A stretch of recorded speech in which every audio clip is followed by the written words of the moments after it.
Welcome to the Enlightened Leader Podcast, a place where we talk about the future of leadership today. This is Paul Marks, and on today's episode, we have one of Asia's most recognizable entrepreneurs, a true business maverick. In fact, our guest is no other than the co-founder of AirAsia, Tony Fernandes. Tony, thank you for joining today. Pleasure. Thanks for having me, Paul. Looking forward to it. Yeah, well, Tony, obviously I know who you are. But before we did the podcast, obviously I wanted to do a bit of research on you and find out a bit more about you. And you're really an interesting guy. You've got an interesting background.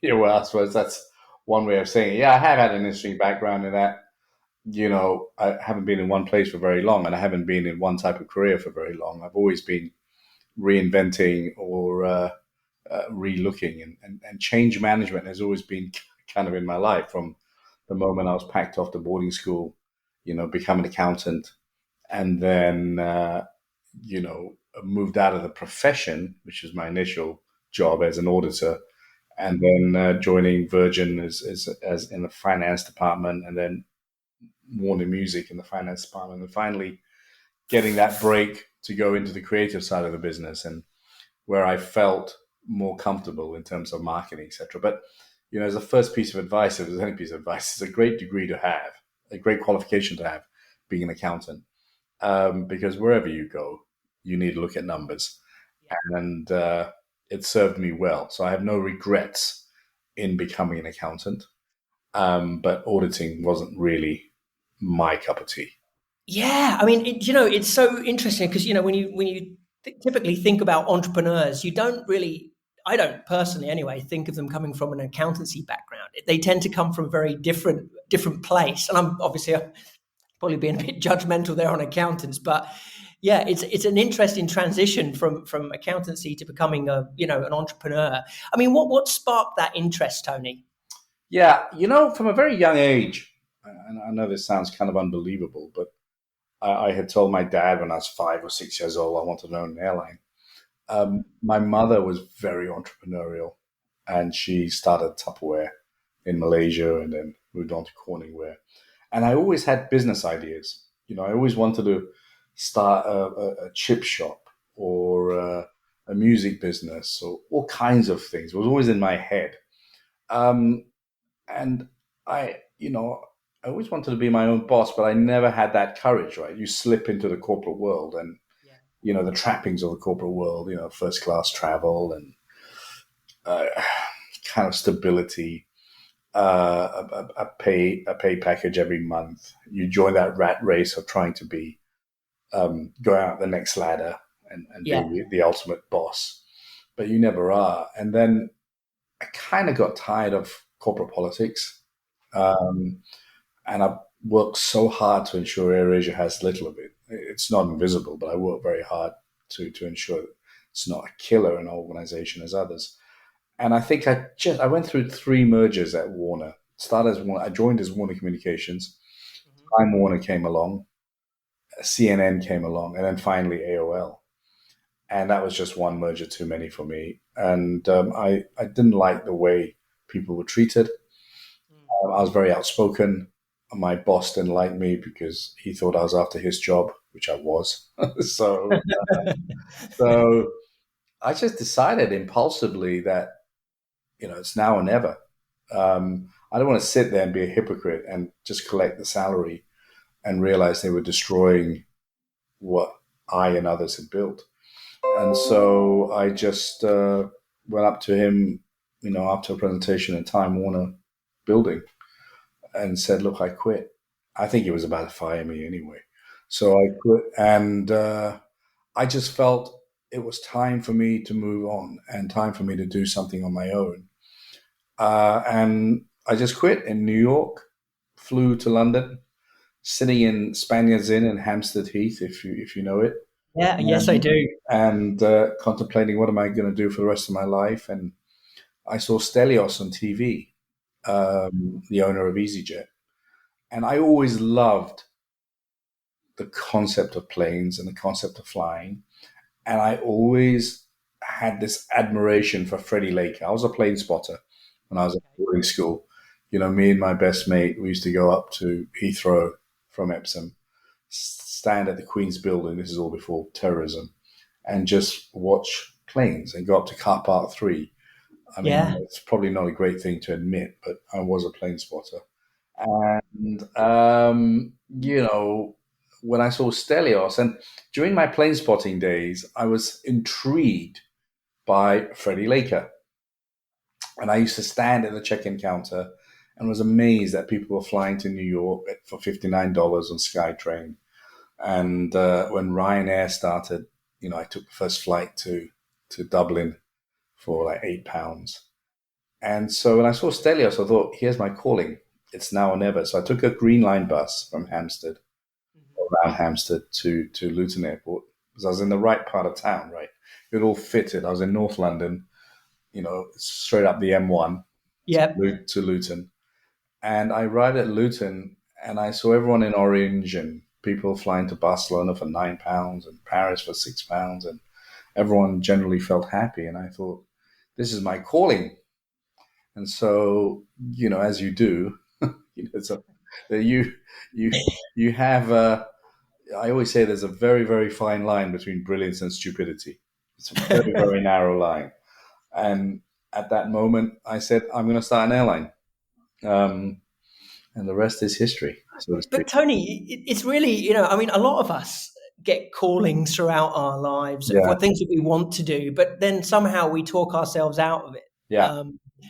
It was always easy to come up with an excuse. Well, obviously, there's always excuses for not doing things. But I mean, what kept you going, and where did you start? Because standing there in a car park looking at airplanes take off, and then making the decision to actually, start your own airline there's a big jump.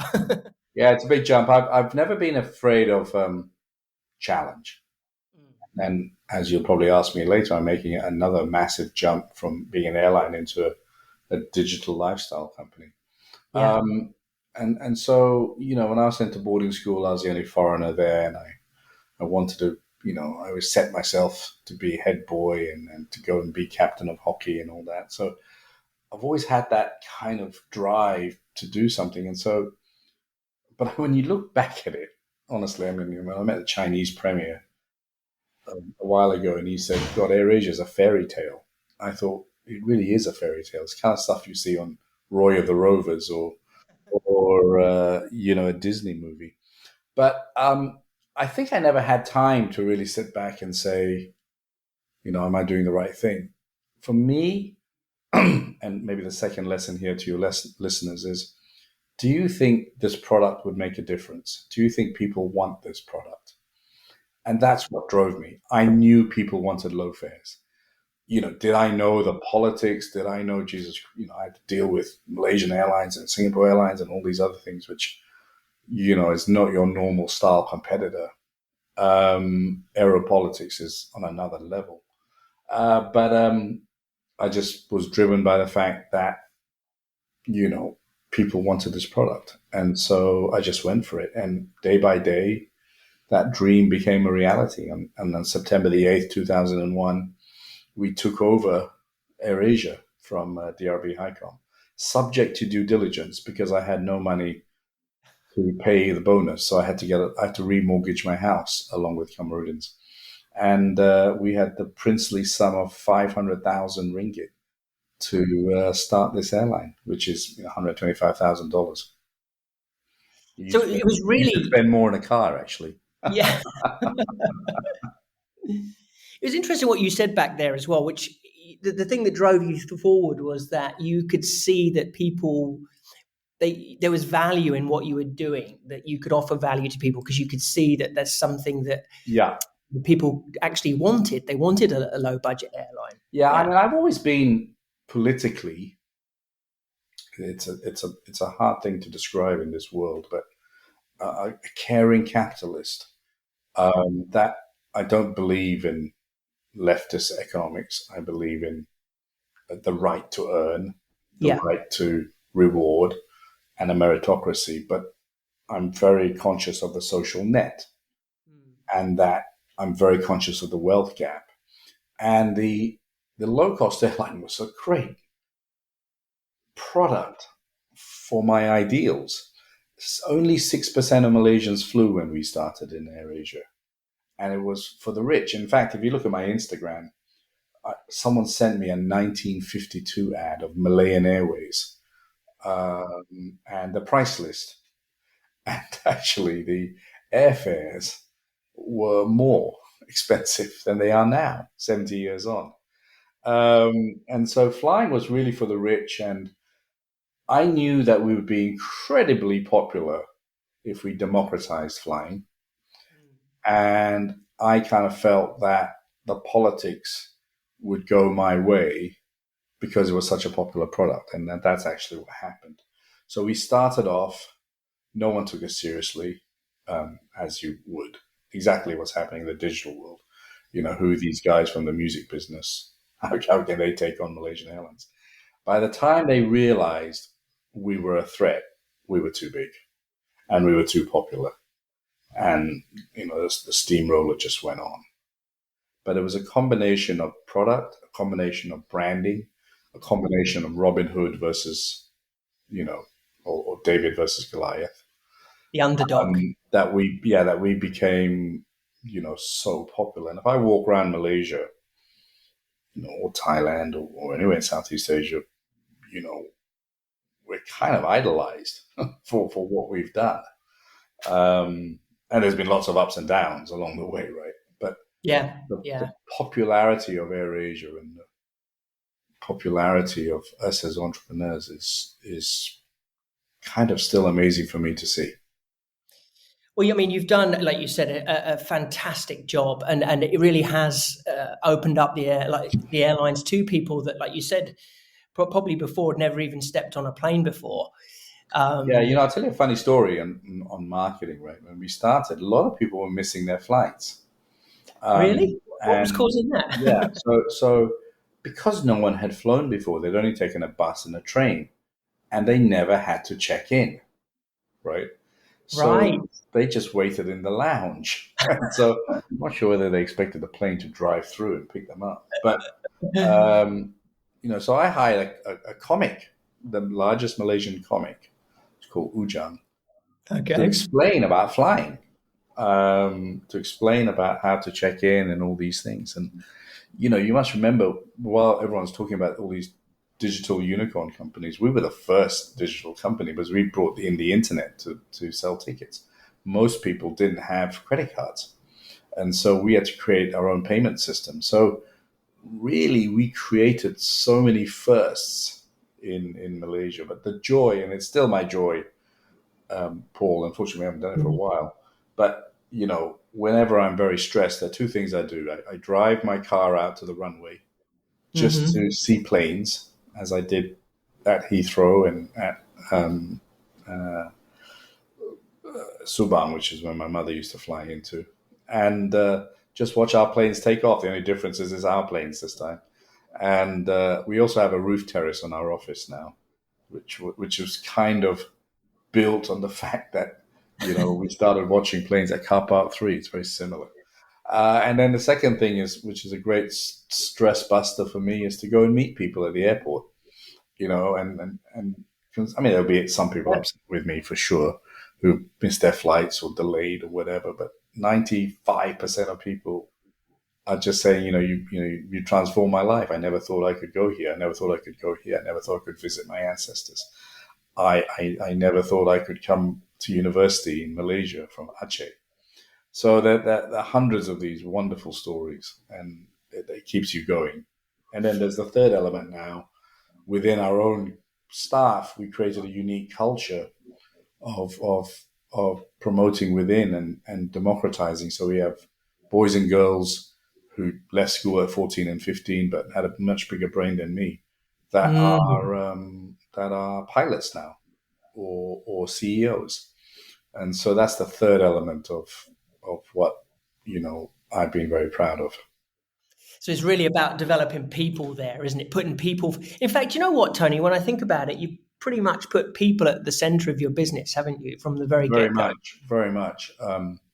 You know, it's what's kept me going. You know, people say, "How do you remain positive? How do you always so?" You know, yeah. After 19 months of not flying, I'm like, well, we got great people, and they keep me going. Yesterday we had a safety meeting, and you think, well, why are you having a safety meeting when you're hardly flying, right?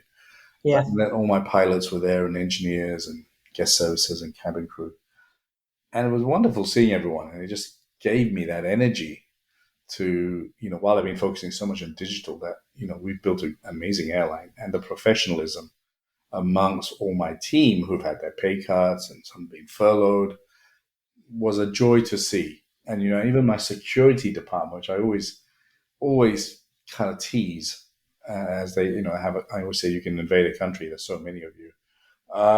They had gone out and been innovative and started selling their services to other airlines or cargo airlines that needed security. So it was an amazing thing to see. And yeah, you're right, people has been very much the focus of my 19 years. And in fact, even before AirAsia.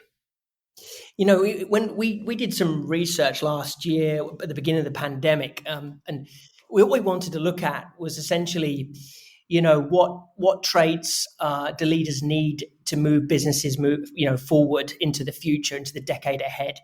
And of course, disruption has been around a long time, and it's not something new. But obviously, with the pandemic, that's just thrown another spanner into the works, and it's forced people to adapt and change.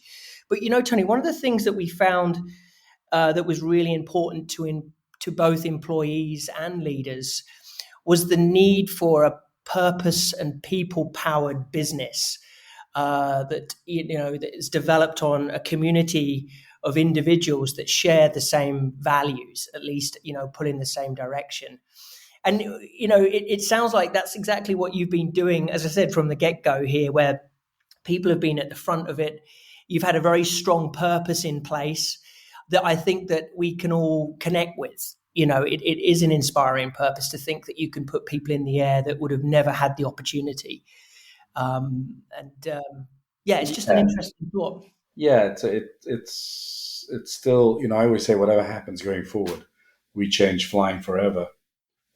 We change a lot of people's lives forever who are connected to flying from tourism companies, and we create a lot of jobs. So yeah, it's been great. It hasn't come without its challenges, and it's interesting. You talk about putting people first, and and yet it's an evolving thing, right? As younger people come in and they have different expectations, and you have to adapt your management style, and et cetera, et cetera. So it's been an interesting period, that's for sure.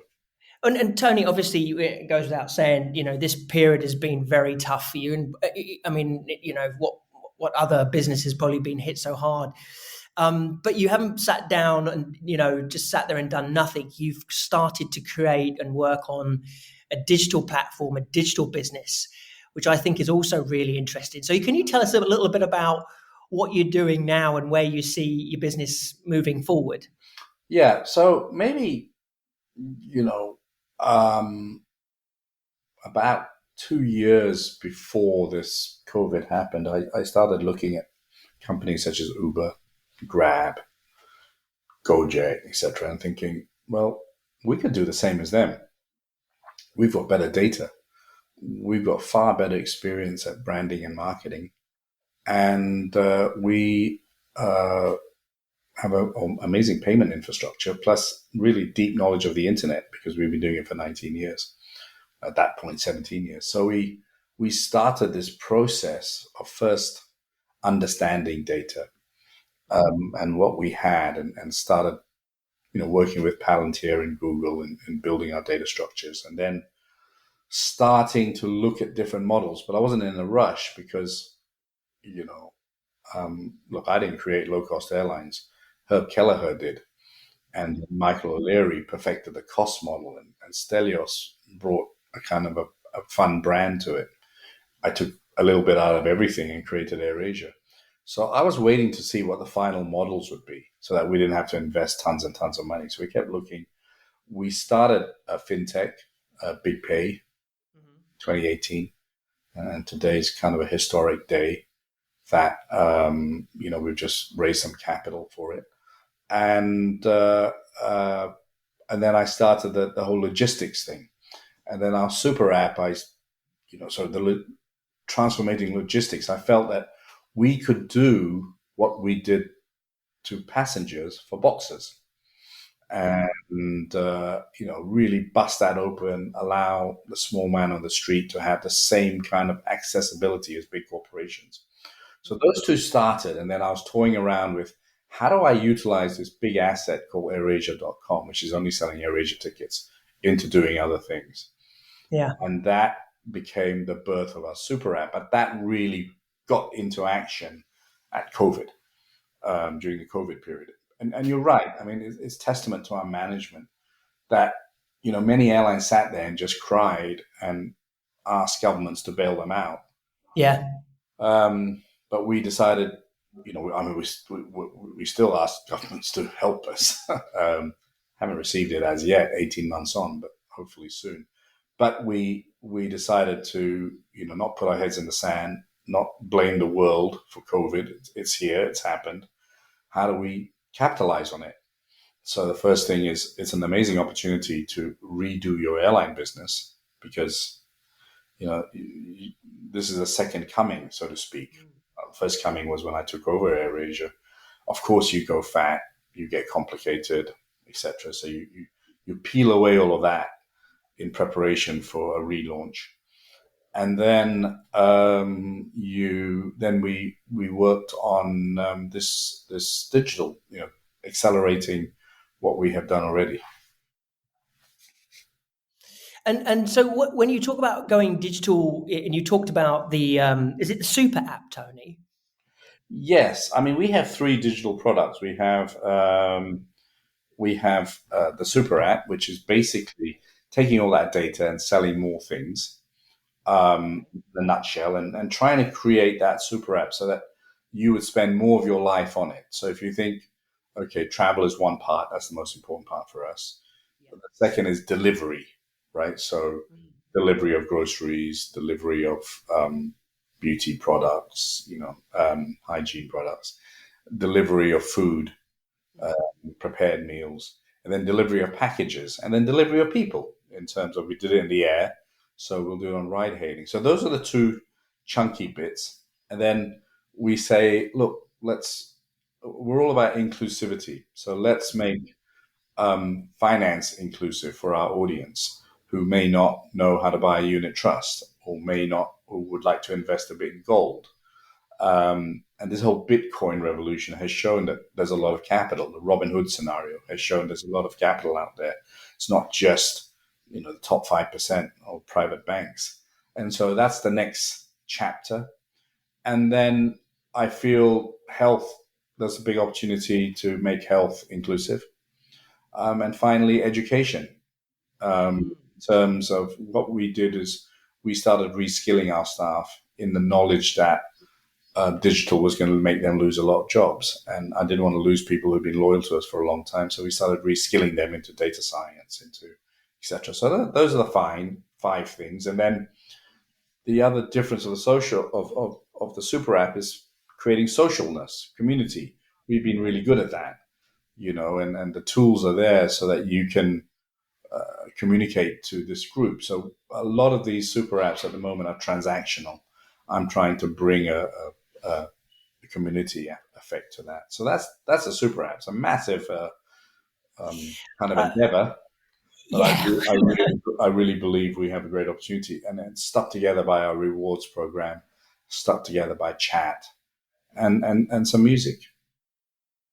When I hear what you're doing, I mean, it's when you first started off AirAsia, you probably, if you'd have spoken to people, they would have probably thought you were a bit crazy back then to think that you could stand on the roof and do what you did, and then again during a pandemic to take on a challenge like this, a huge with. I mean, it's not just one focus area here. I mean, you were talking about education, fintech. You're talking about delivery. I mean, there's so many moving parts to the business that you're driving ahead with. Yeah. But Tony, I mean, how do you keep yourself as a leader? How do you sort of keep yourself on track and I guess know where you're going? I guess that's the question I've got, is that I Yeah. think for a lot of people, it's very hard to envision the future because of everything that's happening. So how do you do that? Yeah. I mean, you live for the day, firstly, um, especially now. People, I said, don't think too far ahead. Yes, we have 5-year plans, whatever, but we live for the next day. And so you can't really predict what's going to happen in 5 years. You need to, for a variety of reasons. But we live for the next day. We create, and this itself is a challenge, you create individual teams, yet ensure that the teams are not siloed. And that's a challenge, right? You want to keep Big Pay and Teleport and Super App as entrepreneurial. The airline is still entrepreneurial, but it's a big mama now. And so you keep that entrepreneurial state, but then you want all these entrepreneurs to still work the ecosystem.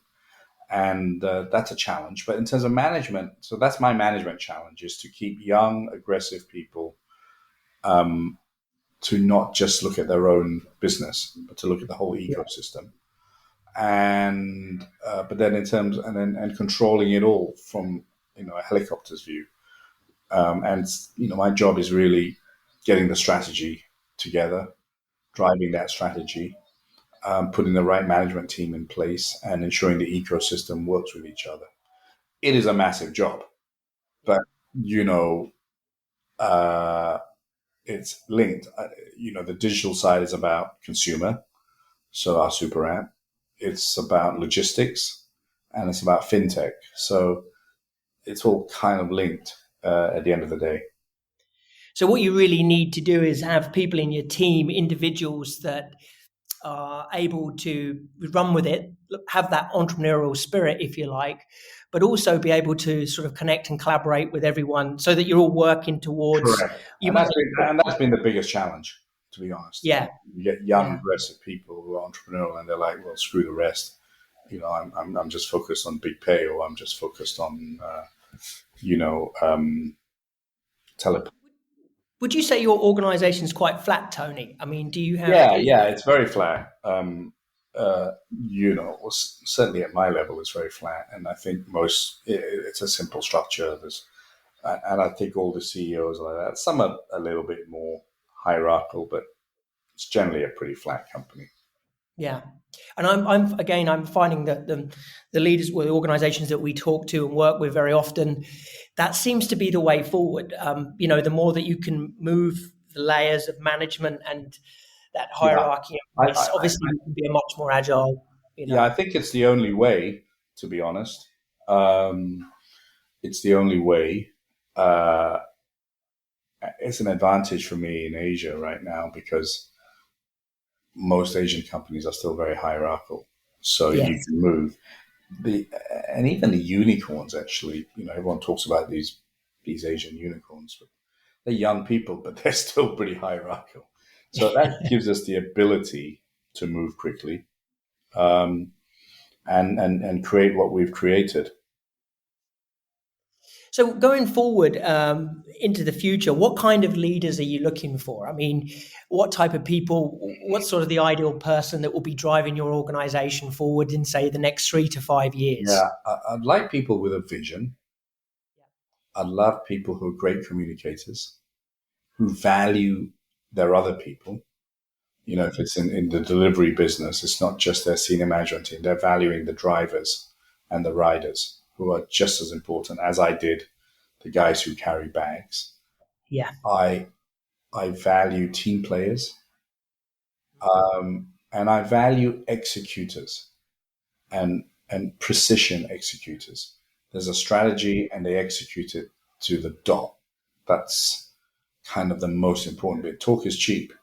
Getting it done is the most important thing. And the plan is never set. And then so finally, the ability to change manage is probably the most important thing. Yeah. Because, I mean, at the end of the day, change is here. Well, it's always been here. But, I mean, the speed of change, the pace of change today, I honestly don't think that any manager or a leader can do their job without being exceptional at change management. I think it's part of the DNA. You're correctly right. Yeah, yeah. And it's kind of getting all of those elements together that you talked about and trying to sort of build them into, individuals because some of it sort of goes against, for example, you've got to be a team player, but at the same time, you've got to execute. Sometimes execute means that you've got to go ahead. You just got to make decisions. And so it's always a fine line, I think, of trying to balance, these attributes out. Yeah. I mean, there are fine lines everywhere, right? There's fine lines on authority, delegation, teamwork, etc. But I'd like to think, while I'm very, very much a hands-on manager, which has its pros and cons, I'd like to think our team has the ability to execute quickly. Sometimes the bureaucracy of lawyers and accountants slows us down, but that's just a big company and public company. But I think they have the ability, though I do probably cause some friction by sticking my nose in once in a while. Make sure that, they're doing the job right. My ideal scenario would be to have this leadership team which understands the strategy, gets it going, works, and I'm just a helicopter man, checking and balancing and predicting the next great idea, right? Because when you are running a company every day and you're living for that day, it's not so easy to think of that next big idea. And so I'd like to be that person that thinks of the next big ideas and then debate it with the team, right? As opposed to doing the minutia. But this week was a big week for me in that I kind of felt that the team has really kind of got it together in various aspects. And that I could just say, so I let's take an example. We talked about AirAsia Rides, which is our ride-hailing service, and they've done a pretty good plan. And so I said, you know what you're missing? The most important thing. What is the biggest asset of AirAsia in AirAsia Rides? And they all sat there and they said, oh, brand, this, that, etc.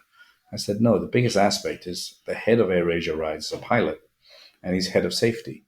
I said, no ride-hailing company can say they have a head of safety of an airline running their ride-hailing company.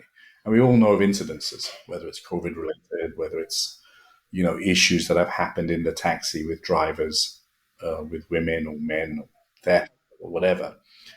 And so I said, that's our number one advantage. That's our USP. AirAsia Rides, the safe ride. And they all looked at me like, oh yeah, that kind of makes sense. I just made that up, by the way. AirAsia Rides, the safe ride. I kind of like that. So if we use it, Paul, it's down to you. Thank you. I get a lot of why I like doing these things is I get a lot of inspiration and ideas by talking to people. Now everyone can fly. I came up with it in the shower. I was thinking, what are we? And I always say to my team, what do you stand for? Why are we in this business? That's got to be the reason. Why are we doing a super app business? Why are we doing a food delivery business? And so then when you know your purpose for existence, it becomes a lot easier, It really is. When I talked about it on the purpose-powered, businesses, that the purpose, I think a lot of organizations get that part wrong, where they have a vision, but it doesn't really have it doesn't connect emotionally. When I go into organizations, we do a lot of leadership development stuff, and we ask people, what's the vision of your company? And very often what you will see is people sat there with their their phone in their hand, checking the vision on their website, and it's just not where you want people to be. It has to be alive. It has to stand for something. And for me, that's actually a big takeaway. And you talk about you getting ideas. I mean, for me, that I think you've just really resonated something that's what people need, is that. Yeah. And, it comes down to, I always say, ideas come from communication most of the time. Like, I'm going to use it now, provided the team agree. AirAsia Rides a safe ride, right? There's no ride-hailing companies talked about it. It's all about this and that, but we'll push this safety thing. Well, I'm so glad to hear that this episode of our podcast has been good for you as well, Tony, because it's certainly been good for me and the listeners. Yeah. Paul, are you from North London? I'm actually. Can you? Yeah, you're very close. I'm actually from a place called High Wycombe. Oh yeah, yeah. Which I mean that's the same. Buckinghamshire, right? It's all yeah. I'm a Bucks boy. Yes. Yeah. M1 down Yep. to, to North London, and so we have a. You must meet Marianne. Mariana will fix it up for you. We have a, a carbon copy of you in AirAsia right now. He's a Tottenham supporter, Hassan Chowdhury. He's an Irish Indian, and he can talk you. I mean, you not. But when you're with him, you'll both have a competition who can outtalk each other. But I will ask Mariana to give you his number. He runs our content business. He was Brilliant. born in music, and he's quite a character. When you went off, I said to Mariana, "God, he really sounds like Hassan." Well, please hook me up with him because I'd love to have a good chat with him as well. Yeah, That would be great. it'd be Yeah. an interesting chat for someone who's come all the way, never really lived outside, and come into a very different culture, Yeah. both corporate and stuff. So to get a perspective, you hear it from me, but it's always good to hear it from the people themselves. Oh, definitely. Well, let's do that. I'll get Mariana to hook me up Yeah. with him and have a good chat with him as Yeah. well. And Tony, you're launching a podcast as well, right? Is Yeah, that what yeah. you're doing? Mariana came up with the idea, and my life is always about trying new things. And I've never been a big podcast listener, but I grew up listening to the BBC World Service, right? Generally for sport. Paddy McFeeney, and my music was all about radio, and so and actually I used to invariably spend a lot of time on Radio 4, and listening. So I haven't really got into podcasts from other people, but I've started listening to the Economist podcast, which I've really enjoyed, and a few various others, Peter Croucher's one, etc. And it was just another way of the idea for Mariana was that you have so many interesting friends and contacts. It'd be great for an audience in Southeast Asia to be able to experience some of that. Yes. Quite a different experience for me, because I'm used to being asked questions, and it's different for me to listen to someone else. It's quite humbling to just sit there and shut up and let other people talk. So it's quite an art. It's taken me a while to warm up to it, but I'm enjoying it, and I hopefully it'll be of some use to some people. Oh, I'm sure it would be. And again, I think having you bring in your experiences as well adds a lot of value. And I think that Asia, I mean, there's so much happening here. I mean, one of the reasons that I've been in Asia for 24 years, and I think one of the reasons is because it's fast, it's dynamic, it's moving. Certainly much more than where I was from, or at least it feels like that. And I think that people are hungry for knowledge. They're hungry to look at how they can, push themselves to the next level. So yeah, I think there'll be a lot of value in what you're offering, Tony. Yeah, I hope so. Let's see. I learn from the best, like you. I know. Well, look, Tony, it's been an absolute pleasure having you on today. I've really enjoyed our conversation. I'm sure our listeners have as well. So I wish you all the very best of luck with your digital platform. And Well, all the see you in the flesh in Bangkok when we start flying again. Please do. Please hit me up. Let me know when you're over here, and we'll definitely meet up. Yeah. Pleasure. Thanks very much, Paul. Thanks, and bye for now. Bye-bye.